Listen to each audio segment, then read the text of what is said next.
Good day to you. So do you have any idea whether your social media use helps your GPA or hurts your GPA or does nothing to your GPA? Well, that's the final question that we're asking in this final instructor video as we take on a second research study, a study done of college-age females, freshmen, about 500 of females at a northeastern university. And the question is, what is the impact of social media use? And right off the bat, the study cites research across several studies that shows that the average female in college is using media in general, not just social media, but media in general, 12 hours a day. That's television, that's texting, that's calling people on the phone, that's video gaming. When you look at the whole package of media use, it's 12 hours a day or half a day. We can assume probably that men are not far behind, if they're behind at all, but we don't have the data on that from this article. We do know that when men and women use media in general, when they have that vast array of gadgets out there, that men tend to use media for video gaming more than women, for reading newspapers more than women, probably because they're looking at the sports scores, and just playing around with computers in general, replacing parts, etc. Whereas women, when they use media, they tend to use it more for making phone calls, for texting, for listening to music, for reading, and for social networking, mingling with other friends, doing everything that we've been talking about in this class. So women are using media for a lot more things than men on average. Not to say that they don't both use media for the things that we each mentioned for them under each category of gender, but in general, women make more calls, text more, listen to music more, read, and social network. So overall, the study found that social media use has a negative effect on GPA. The more you use social media, the worse your GPA is, or the more it is harmed.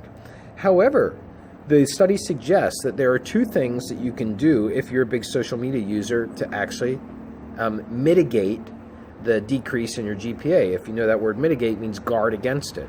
And those two things are reading a newspaper, which we've already identified men do, and listening to music, which we've already identified women do. The study does not go as far to try and come up with a reason why reading and listening to music helps to combat the negative effects of social media, but that's what they're finding in their conclusions. Now, several students that they interviewed in this paper did disagree that social media use hurts their GPA. But listen, if you're the one being interviewed and you're a big social media user, you're going to defend your social media use, right? You're not going to see it as harmful, otherwise you wouldn't continue it. When the study drilled down into what actually constitutes the basis for why a GPA will go up or down, they looked at several dimensions of academic confidence, which has to do with going into a classroom and feeling very comfortable that you're going to do well on an exam, has to do with turning in assignments and feeling very comfortable that you've met the professor's expectations, has to do with telling your parents your grade and knowing that they're going to be okay with that. That's academic confidence. But this study also drilled down into the GPA side of things that has to do with mental health, including depression, anxiety, and drinking. And all of those were associated negatively with social media use, that they all tend to get worse if there's a lot of social media use, probably because of this comparison with the rest of the world that you see out there as being better off than you that we've talked about earlier. And so how does this study conclude? Should we try to decrease social media use because of its effect on GPAs? That's not realistic. There's no way that we can do that. And so what the book suggests, what the article suggests instead, is that perhaps what we should be focusing on is how we can better integrate social media into the classroom experience. And that's something that I can tell you that I struggle with for all of my classes, and so do my colleagues. We really want our students to be able to grab their cell phones and to go find something that they can throw out to the discussion that everybody can benefit from. The problem is, when does it become a distraction to other students because they're not using it for those purposes, they're using it for things that have to do with social networking.